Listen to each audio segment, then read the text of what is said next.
Have you ever wondered how far someone can push you before you finally push back? Not with fists, not with shouting, but with silence, patience, and a plan so precise it unfolds like a quiet storm. This is not a story of anger. It's a story of restraint, of dignity, held tightly while everything you built, your family, your trust, your place at the table, is quietly taken from you by the people who claim to love you. But here's the thing about betrayal. It doesn't end with the act. It starts there. And sometimes the one who walks away without a word is the one writing the final chapter. Today's story is about Marco, a man who was blindsided by a betrayal so personal it should have broken him. But instead he turned his silence into strategy. And what happened next wasn't just justice, it was unforgettable. If you've ever felt underestimated or pushed aside by the people closest to you, you'll want to stay until the very end. This one's for you. Leave a comment if this story resonates. Drop a like if you believe dignity always wins. And subscribe if you're ready for stories that don't just entertain, they make you feel something. I always thought betrayal would come from the outside, from a competitor, a jealous friend, a business rival. But I never imagined it would come from my own brother Leo. He was charming in the way that made people instantly trust him. The kind of man who laughed loudly, shook hands firmly, and always knew the right thing to say at the right time. But I should have known that behind that perfect smile was a long game, and I was his target. My name is Marco, and I was the older brother, the responsible one. While Leo was out chasing shortcuts, I was studying late into the night, building connections, and eventually running the family business, a logistics company our father had started from scratch. After our father passed away, he left the majority of the company in my hands, but made sure Leo had his fair share. I thought it was fair. I thought we were partners. At first, everything seemed fine. Leo showed up to meetings, played his part, and made the occasional joke at my expense. I brushed it off. That's what brothers do. Right. I didn't notice the late-night calls he was making from the office, the strange financial reports he insisted on reviewing alone, or the odd behavior of one of our longtime suppliers suddenly pulling out without warning. Then came the day that should have been a celebration, my 40th birthday. The team organized a surprise lunch, and even Leo brought a rare bottle of scotch. We toasted. We laughed. And that night I opened a message from the bank about an internal ownership transfer involving company assets. I stared at the email confused. I hadn't authorized anything. I dug deeper and called our lawyer. That's when it hit me.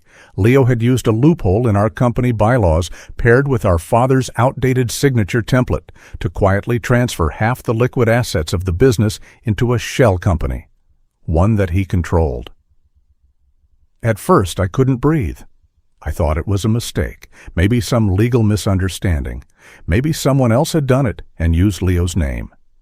But no, everything was legitimate, clean, legal, just deceptive. I confronted him in his office the next morning. He didn't even flinch, just leaned back in his chair and smiled. "You've always been the hero, Marco. I just got tired of playing the sidekick." The silence in that room was louder than any argument. I walked out that day with my hands empty, my head spinning, and my heart caving in. It wasn't just money. It wasn't just a business. It was ours. It was our father's legacy. And Leo had gutted it with a pen and a smile. But here's the thing, I didn't scream. I didn't slam doors. I didn't send threats. That's not who I am. I went home, poured myself a glass of water, sat at the kitchen table, and I stared at the old photo of my dad hanging near the fridge, the one where he's standing between me and Leo, hands on our shoulders. I remembered his words. Legacy isn't just about what you build. It's about how you protect it. That night I didn't sleep, but I wasn't broken. I was calculating. Because while Leo thought he had won, while he poured scotch and toasted to his silent victory, he didn't realize something very important. He had taken the front door, but I still held the keys to every back room. And that's when the quiet revenge began. They say the most dangerous person is the one who has nothing left to lose. But I still had something knowledge.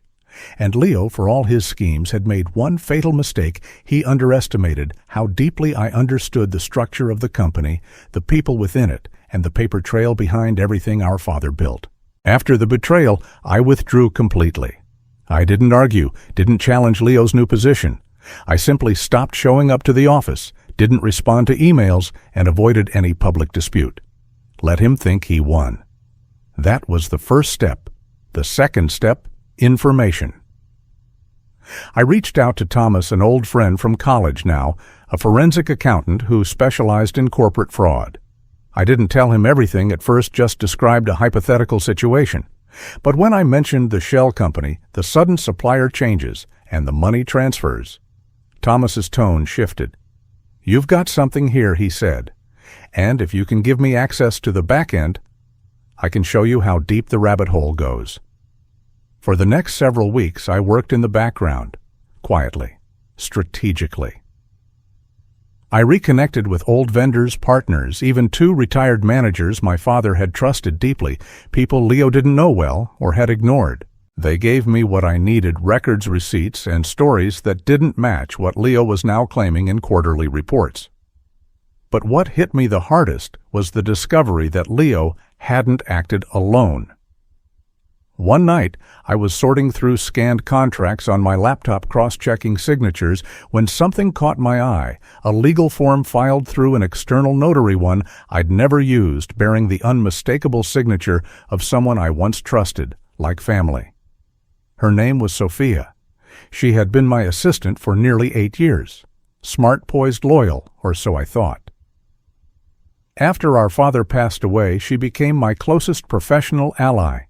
She knew passwords, patterns, protocols, and as I now realized, she had likely been feeding Leo confidential documents long before the transfer ever happened. I felt something inside me crack. The betrayal was no longer just about money.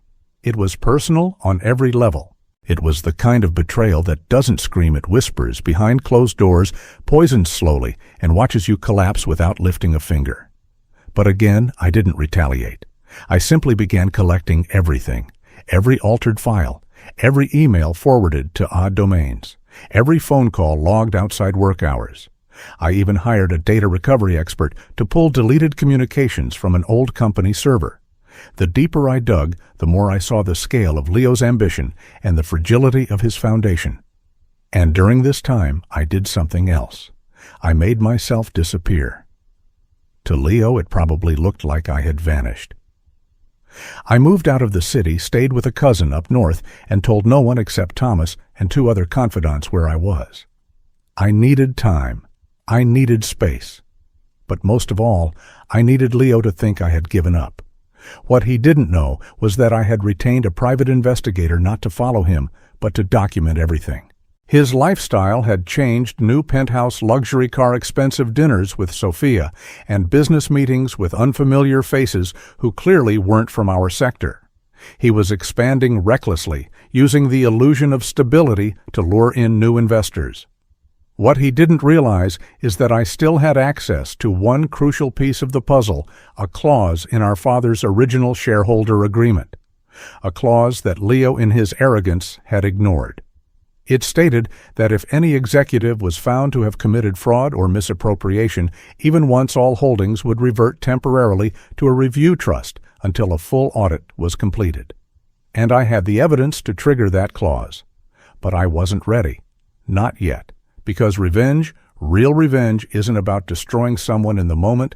It's about letting them rise just high enough to think they're untouchable, to build their tower so tall they forget to look down. And then when the time is right, you remove one brick from the bottom and let gravity do the rest. I watched as Leo expanded operations, built new deals, and began hiring unfamiliar staff, not knowing that 3 of them were recommended by me through quiet channels. They weren't spies, just good people. I trusted people who owed me favors, who now worked under Leo's nose and reported to no one but me. I didn't want revenge for revenge's sake. I wanted the truth to come out in such a way that he couldn't deny it, that no amount of charm, no twisting of words could undo what he had done. Let him think I disappeared. Let him believe I was broken. Let him laugh with Sophia over the empire he thought was now his. Because soon, very soon, all of it would start to fall. He thought I vanished, but I was closer than ever. Leo was thriving, or at least that's how it looked from the outside. The company was rebranded with a flashy new logo. Offices were remodeled in chrome and glass, and a press release even listed him as CEO and founder, conveniently erasing any mention of our late father or of me. But I didn't react, not publicly, because every move he made was fuel for the fire I was quietly preparing. With the evidence in hand, forged documents, hidden accounts, and detailed financial inconsistencies, I met with Thomas, my forensic accountant, and Mariana, a legal consultant who had once been our company's internal compliance officer. She had left a year before Leo took over, frustrated with what she called a storm brewing in silence.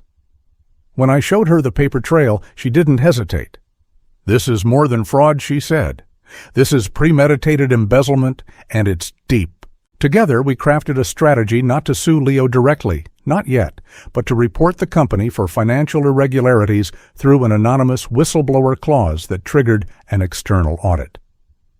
The beauty of it, Leo wouldn't know it was me. The audit would come down from above, not from across the dinner table. Meanwhile, I activated the clause from our father's shareholder agreement, the one that temporarily transferred full decision-making power to an independent audit trust if financial misconduct was detected. Mariana filed the trigger notice through a third-party firm I had quietly set up years ago for succession protection. Leo had never read that part of the document. He had no idea what was coming. And yet I still didn't go public. I wanted him to feel safe. So while the wheels of justice started turning, I quietly orchestrated subtle disturbances, just enough to make him sweat. A minor breach in a vendor contract exposed a discrepancy that delayed a six-figure deal. One of our trusted shipping clients paused their partnership, citing concerns about Leo's recent management style. An employee from his flashy PR team quit suddenly after realizing the numbers didn't match. All of it looked like natural business hiccups. But they weren't. They were pressure points. And then came the internal collapse. One of the 3 employees I had strategically placed, a quiet logistics manager named Victor, messaged me discreetly. He's panicking, talking about cleaning house, doesn't know who to trust. That was the sign I had been waiting for. Because the higher you climb with stolen ladders, the more fragile each step becomes. Still, I held off. Because there was one more piece I needed, the final card in the deck. Sophia. I wasn't interested in revenge on her, not exactly. But I needed to know why. Why she had turned on me after years of loyalty. Why she had helped Leo dismantle what I had spent my life building. And strangely, I got my answer in a place I didn't expect: an anonymous email. It read, "He promised me a future. Told me you were going to replace me. Said you never valued my work. I was wrong. I'm sorry. I've left him." I stared at the message for a long time. The tone was broken, defensive, regretful. It didn't change what had happened, but it told me everything I needed to know. Leo had manipulated her too. The day of the audit arrived with zero warning. Leo was in the middle of pitching a potential investor from the East Coast when the auditors walked into the office with badges, clipboards, and sealed orders. They didn't ask for permission. They took what they needed: hard drives, files, access to servers. Within an hour, Leo's entire facade started to crack. Victor called me that night, whispering into the phone.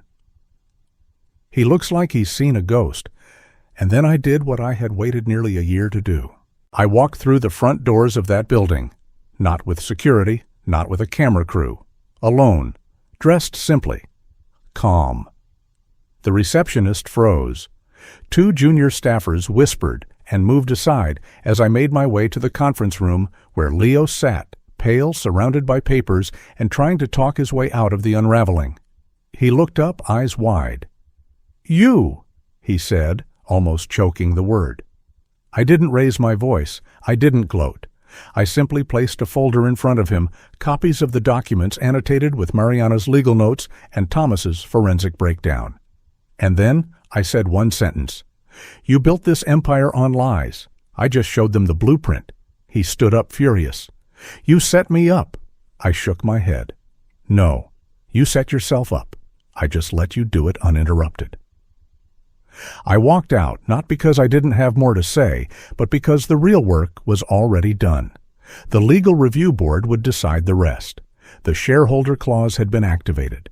The audit trust now controlled the company until the investigation was over. His investors gone, his press persona crumbling, and Leo. He had nothing left to hide behind. I gave him one chance to come clean. He laughed. That was his last mistake. For a few days after the audit, silence hung in the air like smoke after a fire.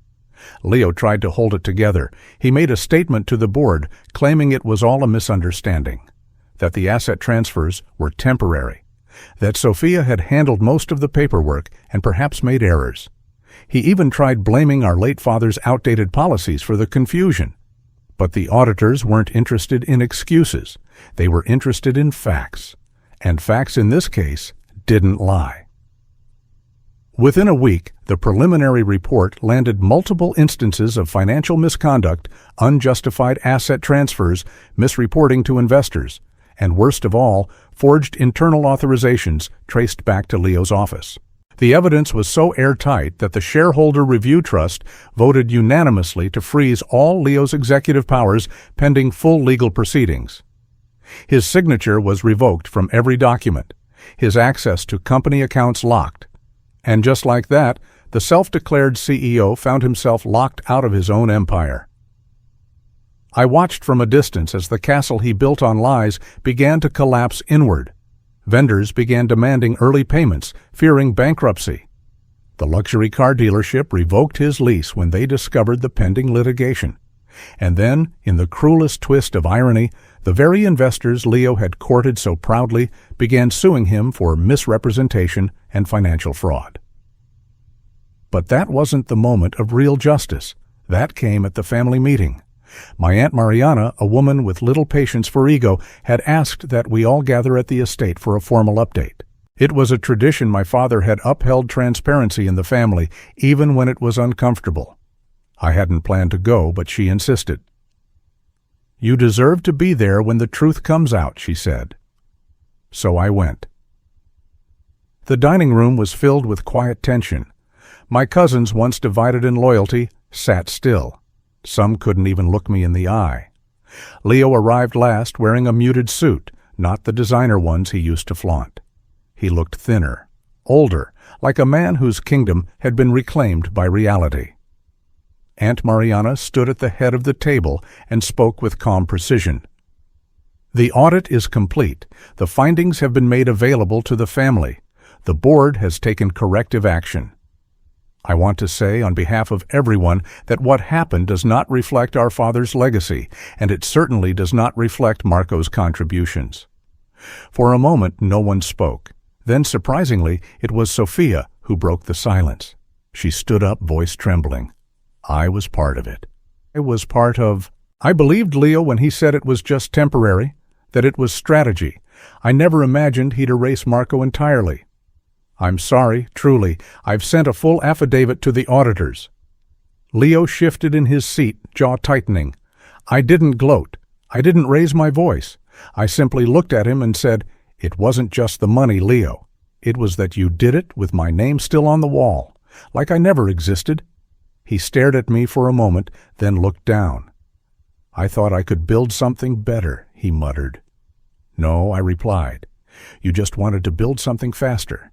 But anything built fast without foundation falls harder." It wasn't revenge I felt in that moment. It was closure.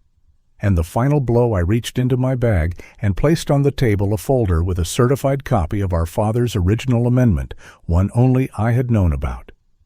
It was written a month before he died, and it had never been added to the formal charter. In it, he stated that should any one of us misuse his legacy, the other would have full right to reclaim and restructure the business under a new vision. It wasn't legally binding, but it was moral thunder. I said this was his real voice. He didn't want us fighting over numbers. He wanted us to protect what he built, together. The room was quiet again, but this time it was filled with something heavier than shame. It was filled with understanding. Leo stood up, nodded slightly, and walked out of the house. Not a word more. I never saw him enter that estate again. In the weeks that followed, the company began to breathe again. I didn't retake my old title. Instead, I set up a transition board made up of trusted, seasoned professionals to restructure operations, restore vendor relationships, and rebuild morale.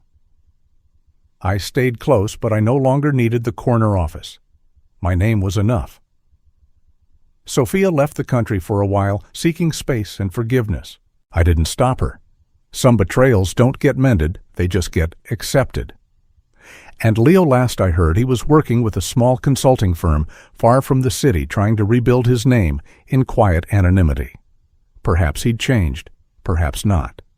But that was no longer my story, because while revenge can be loud and cruel, true justice is often quiet.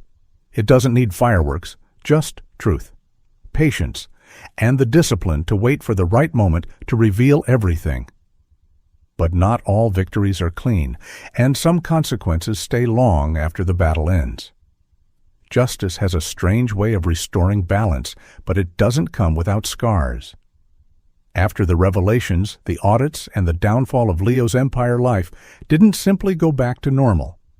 How could it? Betrayal that deep doesn't just vanish. It echoes in small, subtle ways. Even when the dust settles, the company survived.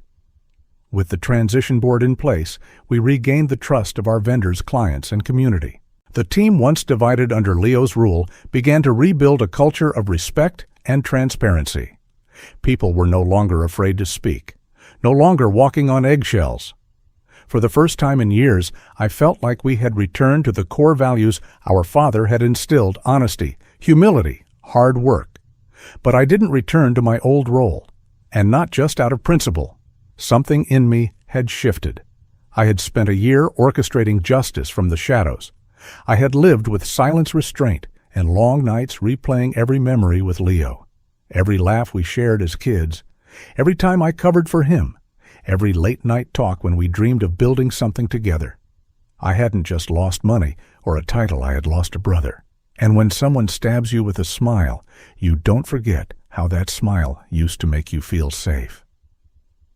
I moved to a smaller place outside the city, not isolated, but quieter. I began volunteering part-time with a mentorship program for young entrepreneurs' kids from tough backgrounds trying to build something honest. It reminded me of who I used to be before the power plays, before the silent wars, before the betrayal hardened me. Occasionally, I'd get updates on Leo. Not from him directly, we hadn't spoken since the family meeting, but through whispers. He had taken a job at a modest logistics startup in another city. No high-rise office, no press coverage, just a desk and a chance to start over. Some part of me hoped he'd finally learned what it meant to build with integrity. Another part of me didn't care. But the consequence that hit hardest wasn't about Leo. It was about family. Our mother, proud, elegant, always dignified, had stayed mostly silent through the ordeal. But one afternoon she asked me to visit. We sat on her porch the way we used to before Father passed, and she said something I'll never forget. "You did what had to be done, Marco, but you both lost something. You lost trust. He lost direction. I just lost my sons." I wanted to argue, to remind her that I wasn't the one who started it, but I couldn't, because she was right. The war had been necessary, but it had come at a price none of us fully understood at the beginning. I had won, but some victories leave empty chairs at the table. Still, there were bright spots.